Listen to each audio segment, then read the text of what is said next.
السلام علیکم ورحمۃ اللہ وبرکاتہ۔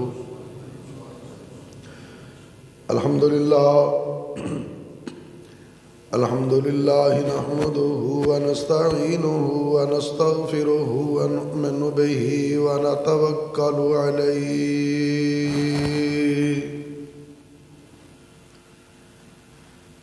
ونعوذ باللہ من شرور انفسنا ومن سیئات اعمالنا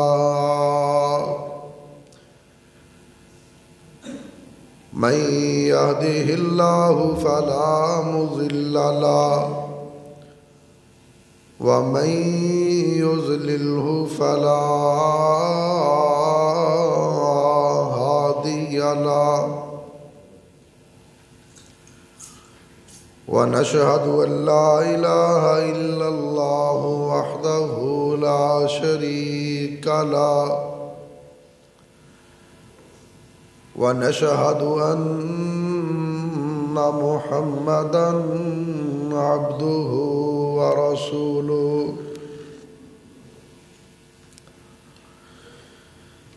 أما بعد فإن خير الحديث كتاب الله وخير الهدي هدي محمد صلى الله عليه وسلم وشر الأمور محدثاتها وكل محدثة بدعة وكل بدعة ضلالة وكل ضلالة في النار۔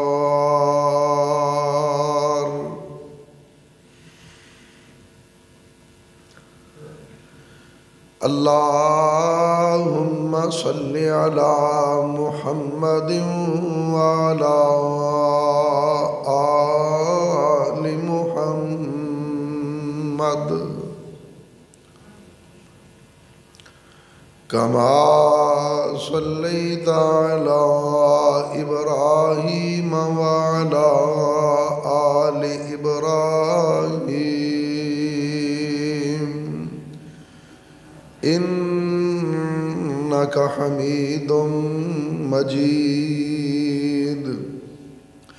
اللهم بارك على محمد وعلى آل محمد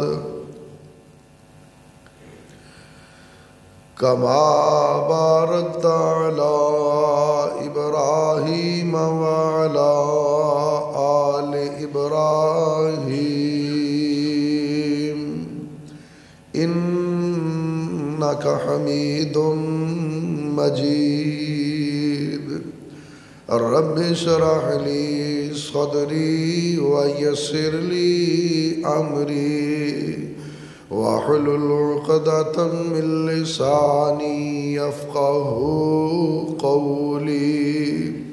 رب زدني علما رب زدني علما رب زدني علما۔ قال الله تبارك وتعالى في كلامه المجيد والفرقان الحميد: أعوذ بالله من الشيطان الرجيم، بسم الله الرحمن الرحيم۔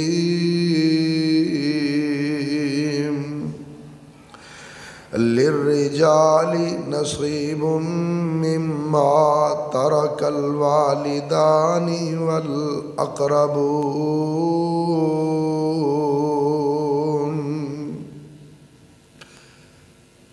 وللنساء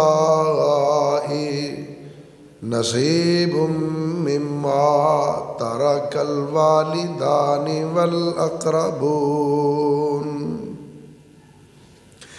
مما قل منه أو كثر نصيبا مفروضا۔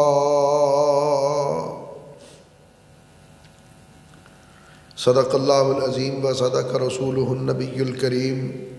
ہر قسم کی حمد و ثنا، تعریفات، تسبیحات، تمجیدات، اچھے اچھے کلمات و القابات اللہ احکم الحاکمین ارحم الراحمین مالک یوم الدین کے لیے ہے۔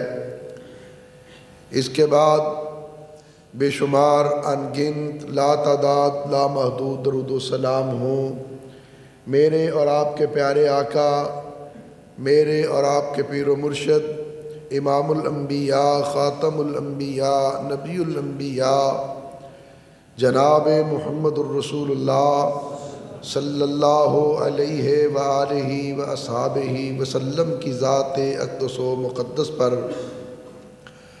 کہ جنہیں کائنات کے رب نے ساری کائنات سے اعلیٰ، اولا، بالا، کامل، مکمل، اکمل، حسین اور احسن بنا کر مبعوث فرمایا۔ اس کے بعد کروڑوں رحمتیں ہوں حضرات صحابہ کرام، ازواج مطہرات، ائمہ اہل بیت، سلف صالحین اور ہمارے والدین پر۔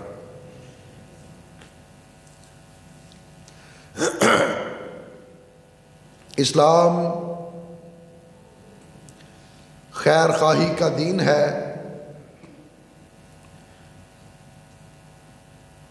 اسلام مساوات کا دین ہے۔ اسلام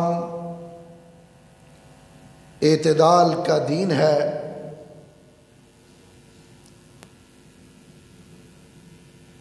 اسلام نے اس دنیا کو وہ حقوق عطا کیے جو اس دین کے علاوہ، اس مذہب کے علاوہ دنیا کائنات کے کسی بھی مذہب کے اندر وہ حقوق نہیں ملتے، چاہے وہ الہامی مذاہب ہوں، چاہے غیر الہامی مذاہب ہوں۔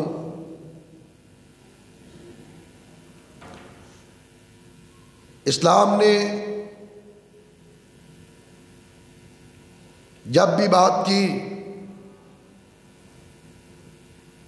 حقوق کی بات کی، والدین کے حقوق بتائے، اسلام نے اولاد کے حقوق بتائے، اسلام نے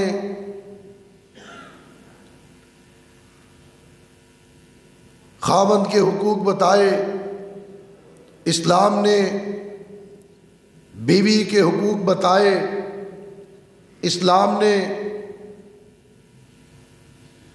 فیکٹری کے مالک کے حقوق بتائے، اسلام نے اور فیکٹری میں کام کرنے والے مزدور کے حقوق بتائے، اسلام نے بازار میں سودا بیچنے والے تاجر کے حقوق بتائے، تو اسلام نے اور خریداری کرنے والے گاہک کے حقوق بتائے، تو اسلام نے استاد کے حقوق بتائے، تو اسلام نے شاگرد کے حقوق بتائے، تو اسلام نے امام کے حقوق بتائے، تو اسلام نے شاگرد کے حقوق بتائے، تو اسلام نے حاکم کے حقوق بتائے، تو اسلام نے رعایا کے حقوق بتائے، تو اسلام نے ہر انسان کے حقوق کو بتایا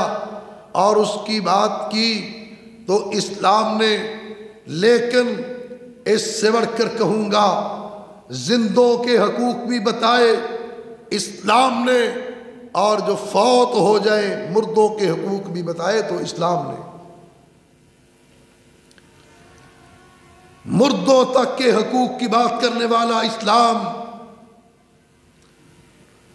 مردوں کے حقوق دینے والا، حقوق ان کے بیان کرنے والا اسلام، انسان تو انسان، اگر کوئی قیدی ہے تو قیدیوں کے حقوق بھی بتائے اسلام نے۔ اگر کوئی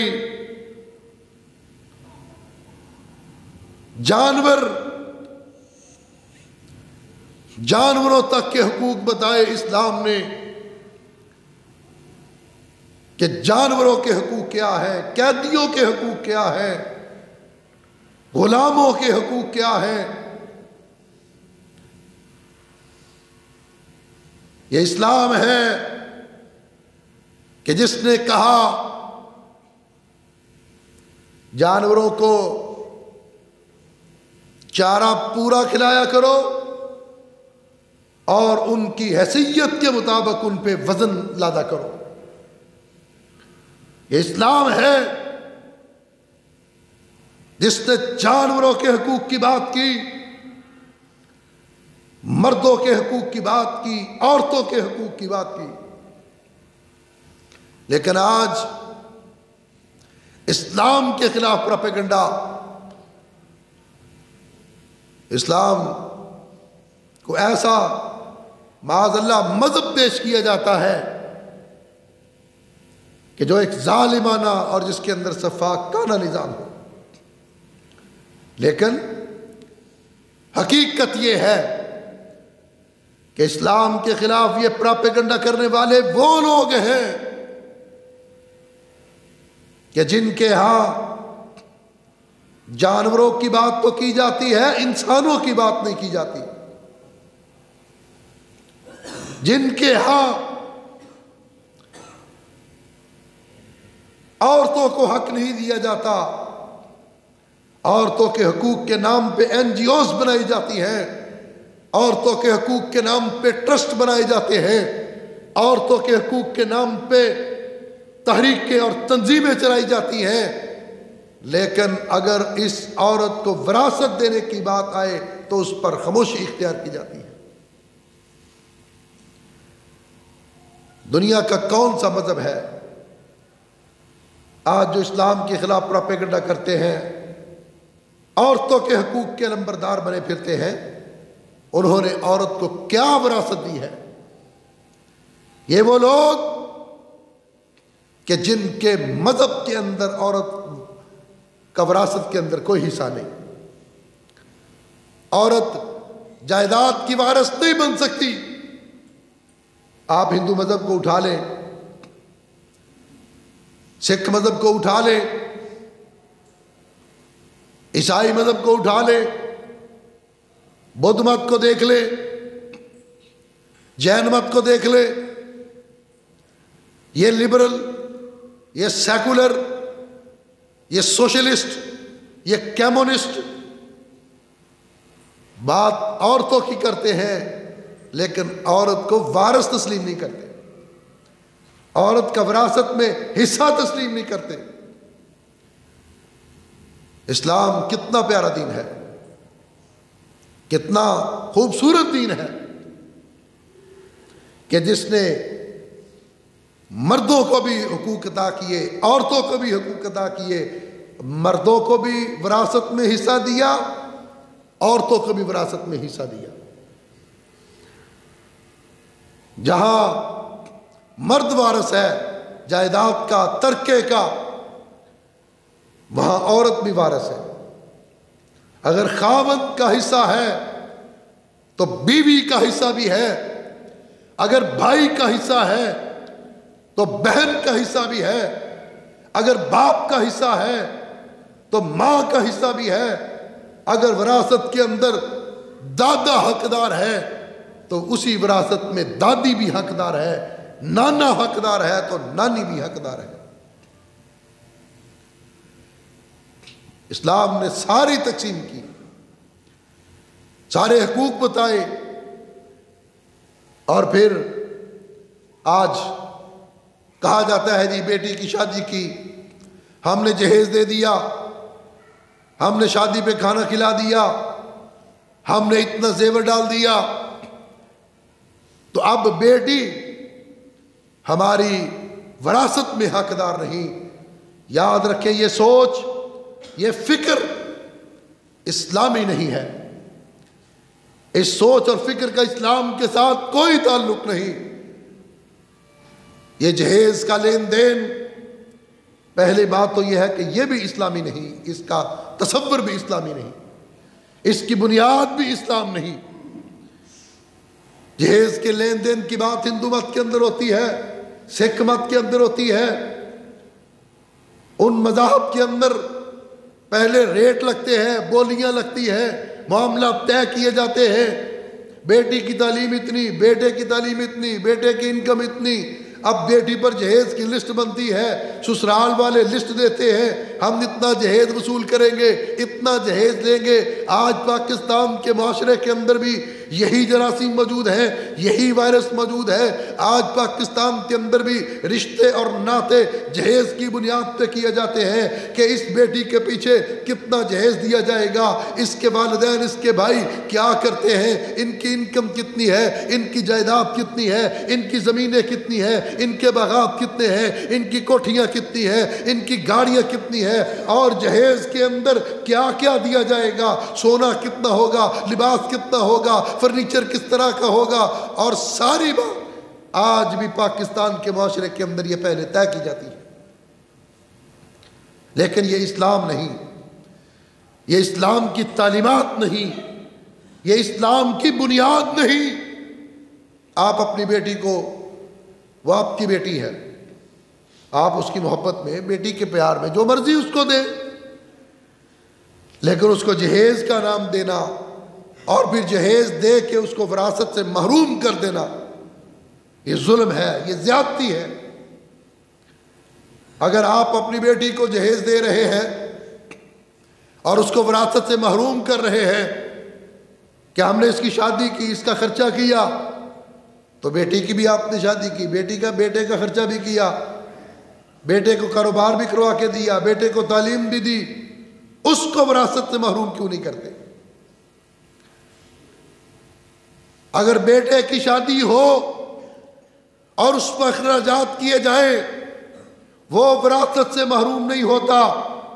اسی طرح آپ بیٹی کی شادی پر جتنے مرضی اخراجات کریں، وہ وراثت سے محروم نہیں ہوتی۔ آپ بیٹی کی شادی پہ لاکھوں نہیں کروڑوں روپیہ خرچ کر دیں، لیکن یاد رکھیں وہ آپ کے ترکے میں وارث ہے، وہ وراثت کی حقدار ہے۔ لوگ یہ سمجھتے ہیں جی کہ ہم نے اتنا کر دیا، ہم نے وراثت میں حصہ دے دیا۔ سب سے پہلے وراثت کا مسئلہ یہ سمجھو کہ وراثت فوت شدہ شخص کی ہوتی ہے، زندہ کی وراثت نہیں ہوتی۔ وراثت میت کی ہے، وارثان میت کے ہیں، زندہ شخص اس کی وراثت نہیں۔ زندہ شخص اگر کسی کو مال دے گا اولاد میں سے تو سب کو برابر دے گا، بیٹوں کو بھی، بیٹیوں کو بھی، لیکن فوت شدہ شخص کے لیے پھر اس کا الگ الگ حصہ ہے۔ بھائی کا حصہ بہن سے دوگنا، لیکن اگر باپ ماں اپنی زندگی کے اندر وراثت تقسیم کرنا چاہے تو وہ ساری اولاد کو برابر دیں گے، لیکن وراثت بنتی ہی میت کی ہے، فوت شدہ کی ہے، زندہ کی وراثت نہیں ہوتی۔ اور ہم کہتے ہیں جی ہم نے اس کو جہیز میں اتنا حصہ دے دیا، اب وہ ہماری وراثت میں حصے دار نہیں ہے۔ ہم نے اسلام کے نظام وراثت کو نہیں پڑھا، ہم نے اسلام کے نظام وراثت کو نہیں سیکھا، اس کے بارے میں ہم نے معلومات نہیں لی۔ کاروبار کے لیے ہم معلومات لیتے ہیں، دنیا کے نظام کے لیے اپنے بچوں کو پڑھاتے ہیں، MBA کرواتے ہیں، BBA کرواتے ہیں، MCS کرواتے ہیں، PhD کرواتے ہیں، لیکن ہم اسلام کا نظام سمجھنے کے لیے تعلیم نہیں دیتے۔ ہم وہ کتابیں نہیں پڑھتے، ہم اللہ کا قرآن نہیں پڑھتے، ہم اللہ کے رسول کا فرمان نہیں پڑھتے، نہ اپنے بچوں کو پڑھاتے ہیں کہ جس سے ان کو سمجھ آئے کہ اسلام کا نظام کیا ہے اور اسلام کے نظام کا جو نظام وراثت ہے وہ کیا ہے۔ وراثت کس کو کہتے ہیں، ترکہ کس کو کہتے ہیں، کون اس کا حقدار ہے، کتنا حقدار ہے، اس بات کو آپ سمجھیں۔ یہ ایک ایسا مسئلہ جس کو آج فراموش کیا جاتا ہے کہ جس کو رب ذوالجلال نے جب بیان کیا تو بیان کرنے سے پہلے رب نے کہا یوصیکم اللہ، اللہ تمہیں وصیت کرتا ہے۔ ایک باپ کی وصیت، ایک ماں کی وصیت، بھائی کی وصیت، حکمران کی وصیت، استاد کی وصیت، مولوی کی وصیت، خطیب کی وصیت، پیر کی وصیت۔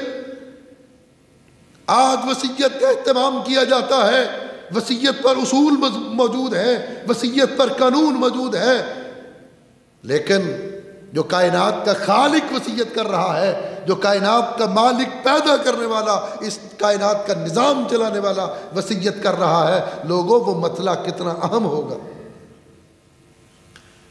اس مسئلے کی اہمیت کو سمجھیں کہ جس کے بارے میں رب ذوالجلال نے کہا یوصیکم اللہ فی اولادکم، اللہ تمہاری اولاد کے بارے میں تمہیں وصیت کرتا ہے، للذکر مثل حظ الانثیین، کہ مرد کا دگنا حصہ ہے، عورت کا ایک حصہ، مرد کے 2 حصے۔ اللہ نے اس کو وصیت کے طور پر بیان کیا، یہ اللہ کی وصیت ہے۔ اور وصیت کی اہمیت کیا ہے، وصیت کتنی ضروری ہے، وصیت پر عمل کتنا ضروری ہے، یہ آپ سب جانتے ہیں۔ وصیت تبدیل نہیں ہو سکتی، اور اللہ وصیت کر رہا ہے۔ اور پھر قرآن پاک نے کیا کہا، للرجال نصیب مما ترک الوالدان والاقربون، مردوں کے لیے اس مال میں حصہ ہے جو ماں باپ اور قریبی رشتہ دار چھوڑ کے چلے جائے۔ مردوں کے حصے کی بات کی، مردوں کی وراثت کی بات کی، لیکن اسی اسلام نے، اسی قرآن نے پھر آگے کیا کہا، وَلِلنِّسَاءِ نَصِيبٌ مِّمَّا تَرَكَ الْوَالِدَانِ وَالْأَقْرَبُونَ، عورتوں کے لیے بھی حصہ ہے والدین کی اور جو قریبی رشتہ دار چھوڑ کے جائے مال اس میں سے۔ اگر مردوں کا حصہ ہے تو عورتوں کا حصہ بھی ہے۔ اور وراثت کتنی ہوگی جو تقسیم ہوگی، اس کی کوئی لمیٹیشن نہیں ہے، حد نہیں ہے۔ زکوٰۃ کی فرضیت کہ اتنا مال ہوگا، اتنا نصاب ہوگا تو زکوٰۃ ہوگی۔ اب وراثت کا نصاب کتنا، وہ اللہ کے قرآن نے بیان کیا، مما قل منہ او کثر، وراثت مال جائیداد زیادہ ہے یا کم، نصیب مفروضہ، اللہ نے اس کے حصے مقرر کر دیے۔ کوئی تھوڑا چھوڑ کے اس دنیا سے گیا، کوئی زیادہ چھوڑ کے اس دنیا سے گیا، اللہ نے جو وارثان ہیں تھوڑے سے میں بھی حصہ اور زیادہ میں بھی اللہ نے ان کے حصے مقرر کیے۔ اللہ کے رسول صلی اللہ علیہ وسلم نے کیا فرمایا جو مقررہ حصے ہیں ان کے مستحق کو دو، اور جو باقی بچے وہ میت کے جو قریبی رشتہ دار ہیں پھر ان کو دو۔ سب سے پہلے جو قریب کے رشتہ دار، بیٹا، بیٹی، ماں اور باپ، یہ قریب کے رشتہ دار، اگر یہ نہ ہو تو پھر اس کے بعد جو اس کے اگلے درجے کے رشتہ دار ہیں پھر ان کو وراثت میں حصہ دیا جائے۔ وراثت میں کس طرح انسان حصے دار بنتا ہے، وجوہات کیا ہیں، وہ اسباب کیا ہیں کہ وہ ایک دوسرے کا وارث بن جائے۔ اس کے اندر جس طرح میں نے پہلے یہ بات کہی کہ وارث میت کا ہے، زندہ کا نہیں. اس میں سب سے پہلے کہ نسبی قرابت ہو، یعنی ماں باپ، دادا دادی، نانی، یہ رشتے، اور پھر اس کی اولاد، بیٹا بیٹی، یہ وراثت کے حقدار، اور پھر تیسرا اس کے بھائی، اس کی بہن، پھر بھائی کی اولاد، اور پھر چچا اور اس کے بیٹے، پھر یہ وراثت کے حقدار ہیں. اللہ کہتا ہے وَلِكُلٍّ جَعَلْنَا مَوَالِيَ مِمَّا تَرَكَ الْوَالِدَانِ وَالْأَقْرَبُونَ. ہر ایک مال میں جو والدین اور قریبی رشتہ دار چھوڑ جائیں ہم نے مقدار مقرر کی ہے اس کی. جو والدین چھوڑ کے جائیں اس کی بھی مقدار ہے وراثت کے اندر، جو قریبی رشتہ دار چھوڑ کے جائیں اس کی بھی مقدار مقرر کر دی رب ذوالجلال نے، اسلام نے، اللہ کے پیارے رسول جناب محمد الرسول اللہ صلی اللہ علیہ وسلم نے.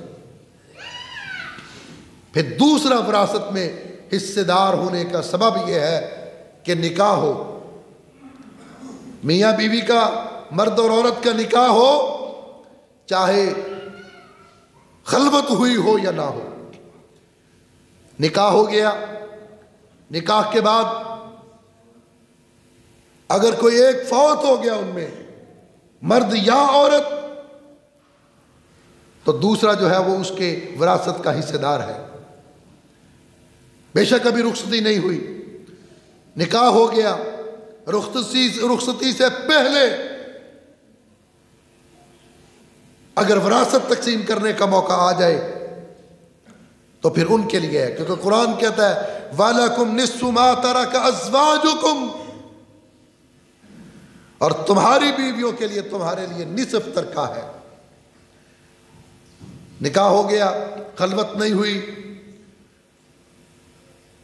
اور بیوی فوت ہو گئی تو اس بیوی کی وراثت کا خاوند کو آدھا ملے گا. اور پھر اگلا مسئلہ بھی سمجھے، اگر طلاق ہو جاتی ہے، ایک طلاق ہوئی، طلاق کے رجعی ہوئی اور ابھی عدت کے ایام پورے نہیں ہوئے، خاوند فوت ہو جاتا ہے، تب بھی وہ متعلقہ عورت جس کو ایک طلاق ہوئی ہے وہ وراثت کی حقدار اور حصے دار ہوگی، اس کو وراثت میں حصہ دیا جائے گا. اور پھر تیسرا وہ شخص وارث ہے، وراثت کا حقدار ہے، ترکے کا حقدار ہے، کہ جس کے پاس ایک غلام تھا، لونڈی تھی، اس نے غلام کو آزاد کر دیا، لونڈی کو آزاد کر دیا.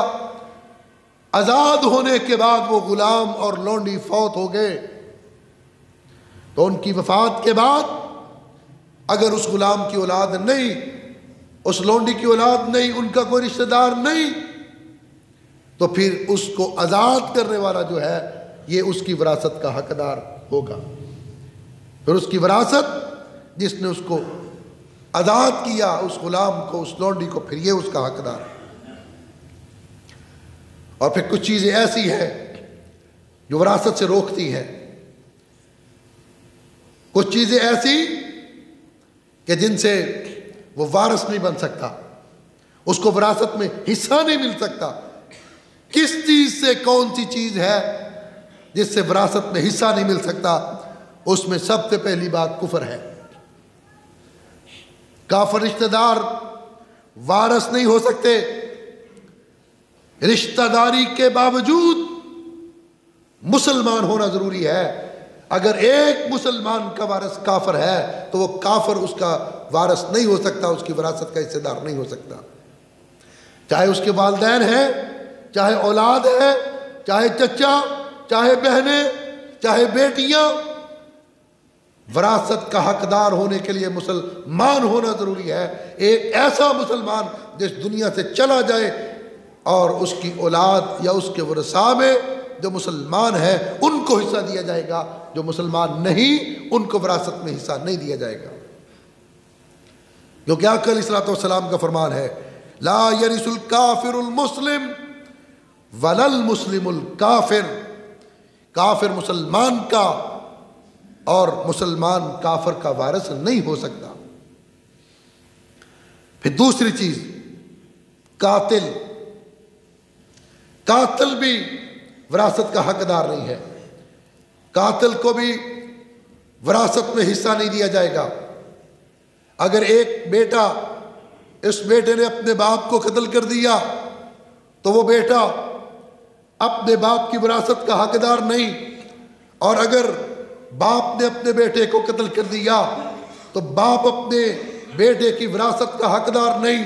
اگر چچا نے قتل کر دیا تو چچا اپنے بھتیجے کی وراثت کا حقدار نہیں۔ قاتل مقتول کی وراثت کا حقدار نہیں ہو سکتا، چاہے جتنا مرضی قریبی رشتہ دار ہی کیوں نہ ہو، کیونکہ میرے اور آپ کے پیارے آقا جناب محمد رسول اللہ صلی اللہ علیہ وسلم نے ارشاد فرمایا لیس للقاتل شیء، یعنی قاتل کے لیے کوئی چیز نہیں، قاتل کے لیے کوئی حصہ نہیں۔ اور پھر وراثت جس کو نہیں ملتی وہ غلام ہے۔ غلام نہ خود وارث ہے اور نہ ہی اس کا کوئی وارث ہے، یعنی نہ غلام سے وراثت لی جائے گی نہ اس سے وراثت دی جائے گی، نہ وہ وارث ہے نہ اس کی وراثت ہے۔ اور پھر اسی طرح جو ولد الزنا ہے، جو زنا کی اولاد ہے، پیداوار ہے، وہ بھی وراثت میں حقدار نہیں، اس کے لیے بھی وراثت میں کوئی حصہ نہیں، اس کو بھی وراثت میں حصہ نہیں دیا جائے گا۔ آقا علیہ الصلوۃ والسلام نے فرمایا الوالد للفراشی وللآہر الحجرہ، جو اولاد ہے وہ صاحب بستر کی ہے، نکاح کرنے والے کے لیے اولاد مانی جائے گی، تسلیم کی جائے گی، اور زانی کے لیے آقا فرماتے ہیں پتھر ہے، اس کے لیے سنگسار اور رجم کرنے کا حکم ہے۔ اگر کسی کا بغیر نکاح کے کوئی اولاد ہے تو جس کی وہ اولاد ہے اس کی وراثت میں حقدار حصے دار نہیں ہو سکتے۔ پھر اگر لیان میاں اور بیوی کرتے ہیں، لیان کرتے ہیں، لیان کے تحت دونوں میں طلاق ہو جاتی ہے، خاوند بیوی کے پیٹ میں جو بچہ ہے یا جو بچہ پیدا ہوا اس کو اپنا بچہ تسلیم نہیں کرتا، اور اس بچے کی وجہ سے لیان کے ذریعے مرد اور عورت میں جدائی کی جاتی ہے، طلاق ہو جاتی ہے، ان کے راستے جدا ہو جاتے ہیں، تو ایسا بچہ بھی وراثت کا حقدار نہیں ہے، اس بچے کے لیے بھی وراثت نہیں۔ پھر جو بچہ مردہ پیدا ہو، پیٹ میں اگر کوئی بندہ فوت ہوا، اور جب فوت ہوا تو اس وقت اس کی بیوی کے پیٹ میں بچہ تھا، بچہ زندہ تھا، تو وہ زندہ بچہ اس کی وراثت کا حقدار ہوگا۔ لیکن اگر وہ بچہ مردہ پیدا ہوتا ہے تو پھر وہ بچہ وراثت کا حقدار نہیں ہے، کیونکہ وراثت مردہ کی زندوں میں تقسیم کی جاتی ہے، مردہ کی وراثت مردوں میں تقسیم نہیں ہوتی۔ یہ اسلام نے وراثت کے اصول سکھائے، وراثت کا سبق پڑھایا، وراثت کی تعلیم دی، اور پھر آئمہ نے، فقہا نے اس پر کتابیں لکھی، اس پہ باب باندھے، اس پر تعلیم دی گئی۔ لیکن آج ہم اس نظام کو سمجھنے کے لیے تیار نہیں، ماننے کے لیے تیار نہیں۔ ہمیں پتہ ہونا چاہیے کہ مردوں میں سے کون کون وراثت کا حقدار ہے، کون وارث ہے؟ یاد رکھیں مرد ورثاء 3 قسم کے ہیں جو جائیداد کے وارث ہیں۔ اس میں پہلے نمبر پر خامند ہے۔ عورت فوت ہو جائے تو اس کا خامند اس کا وارث ہوگا، جس کا طرح میں نے پہلے بتایا کہ اگر طلاق رجعی ہو گئی، اس کے باوجود طلاق بائن نہیں، تو ان میں وراثت تقسیم کی جائے گی، وراثت کا حقدار سمجھا جائے گا۔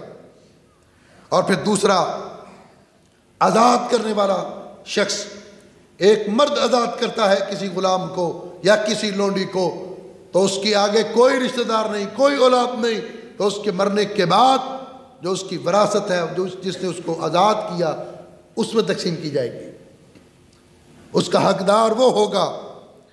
اور پھر تیسرا جو ہے، باپ، دادا، پردادا، اسی طرح پھر اوپر تک وراثت جائے گی۔ اور مردوں میں بیٹا، پوتا، پڑپوتا، پھر اسی طرح نیچے تک وہ وراثت جائے گی، ساری تقسیم ہوگی۔ اور پھر اس کے بعد اس کے بھائی اور ان کے بیٹے، یہ پھر ساری جو رشتہ داری ہے، یہ نیچے تک ان کی ساری رشتہ داری اس کو گنا جائے گا۔ تو یہ مرد حصے دار ہیں، اللہ نے ان کو حصے دار بنایا، وراثت کا حقدار بنایا۔ اسی طرح جو خواتین ہیں، جو عورتیں ہیں، ان میں بھی سب سے پہلے جو حقدار ہے وہ بیوی ہے۔ بیوی حقدار ہے عورتوں میں حصے کی، وراثت کی۔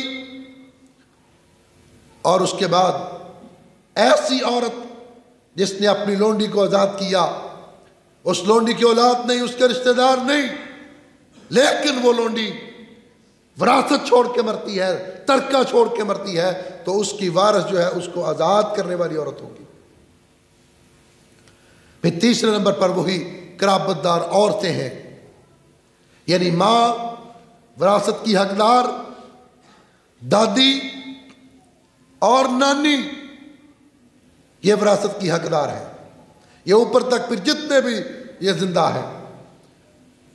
اور اس کے بعد بیٹی وراثت کی حقدار ہے، پوتی وراثت کی حقدار ہے، پڑپوتی وراثت کی حقدار ہے۔ جو زندہ ہوگا، جس طرح زندہ ہوگا، جو اسلام نے قانون اور ضابطہ بتا دیا، اس کے مطابق ان میں تقسیم کیا جائے گا۔ پھر بہن، خواہ وہ حقیقی ہو، خواہ وہ پدری ہو، خواہ وہ مادری ہو،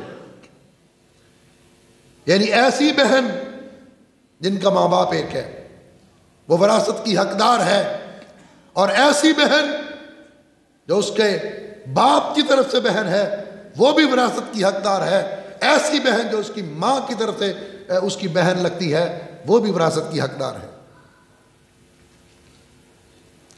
پھر ان کے حصے بتا دیے ہیں اللہ اور اس کے رسول نے، تعلیمات دی ہیں۔ ان کے حصے کیا ہیں کہ آدھا مال، اس میں کون کون حصے دار ہوتا ہے؟ خاوند، اگر مرنے والی بیوی کی اولاد نہیں، اگر بیوی فوت ہو گئی، اس کی کوئی اولاد نہیں، تو پھر اس کی جو جائیداد ہے، اس کا خاوند اس کی جائیداد، آدھی جائیداد کا وہ وارث ہے۔ آدھی جائیداد اس کے خاوند کو دی جائے گی، کیونکہ قرآن نے کہا کہ وہ تمہاری ترکے کے آدھا کے وہ مالک ہیں۔ اور اسی طرح بیٹی اگر اکیلی ہے، اس کا کوئی اور بیٹا نہیں، کوئی اور بیٹی نہیں، تو اس کی جتنی بھی جائیداد ہے، جتنی بھی وراثت ہے، جتنا بھی ترکہ ہے، اکیلی بیٹی پھر اس کی آدھی جائیداد کی وارث ہوگی، آدھی جائیداد کی وہ مالک بنے گی۔ اسی طرح پوتی ہے، اگر وہ اکیلی پوتی ہے اس کی تو پھر وہ بھی آدھی جائیداد کی وارث بنے گی. اس کی اگر بہن ہے, کوئی اور رشتہ دار نہیں, اس کی اپنی اولاد نہیں, اولاد کے نہ ہوتے ہوئے پھر جو اس کی بہن ہے وہ اس کی آدھی وراثت کی حقدار اور رشتہ دار ہے. پھر اسی طرح دوسری بات اسلام نے کہی کہ یہ ہے جائیداد کا آدھا حصہ. پھر اسلام نے بیان کیا, اللہ اور اس کے رسول نے بتایا کہ جائیداد کے چوتھے حصے کے کچھ لوگ حقدار ہیں. کچھ ورثاء ایسے ہیں جو جائیداد کے چوتھے حصے کے حقدار ہیں. وہ کون ہے؟ خاوند.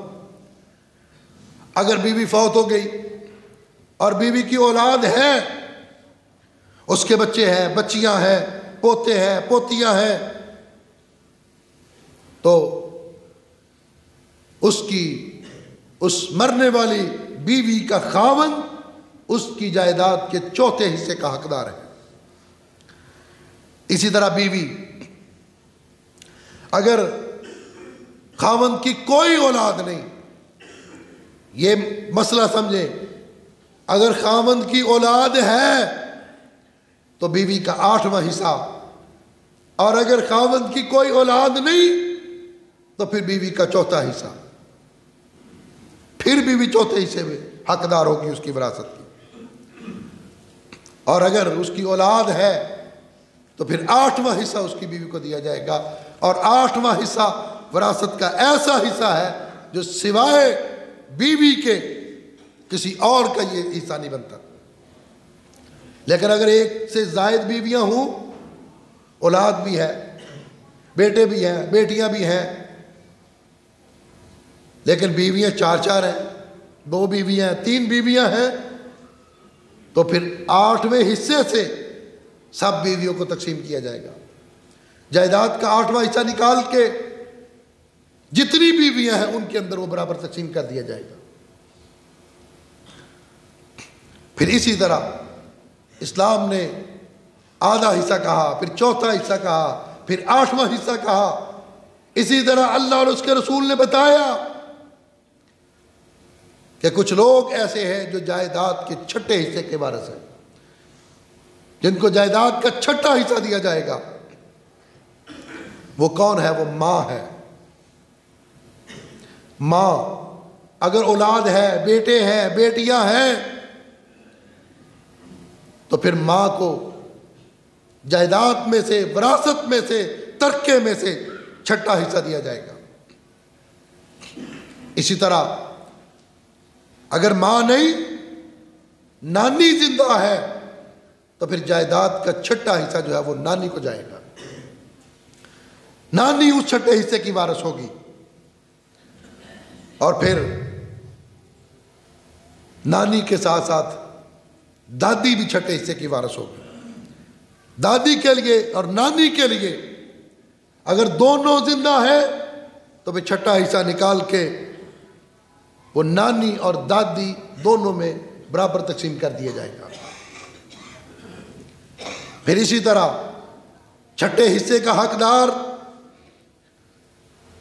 باپ ہے. اگر کسی انسان کی اولاد نہیں, بغیر بیٹے کے, بغیر بیٹی کے وہ دنیا سے گیا, تو جب اس کی وراثت تقسیم ہوگی تو اس کا باپ جو ہے اس کو پھر چھٹا حصہ ملے گا.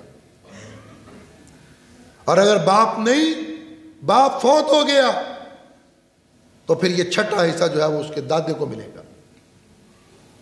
پھر اس کا دادا اس چھٹے حصے کا حقدار. اسی طرح پھر اس کے پوتیاں وہ چھٹے حصے کی حقدار ہیں. تو اسلام نے, اللہ اور اس کے رسول نے یہ سارے حصے بتا دیے کہ بیٹے کی موجودگی میں پوتا وارث نہیں ہو سکتا, بیٹی کی موجودگی میں نواسا وارث نہیں ہو سکتا, جائیداد کا حقدار نہیں ہو سکتا. پھر یہ حصے بتا دیے، آدھا حصہ کس کو دینا ہے، چوتھا حصہ کس کو دینا ہے، چھٹا حصہ کس کو دینا ہے، آٹھواں حصہ کس کو دینا ہے۔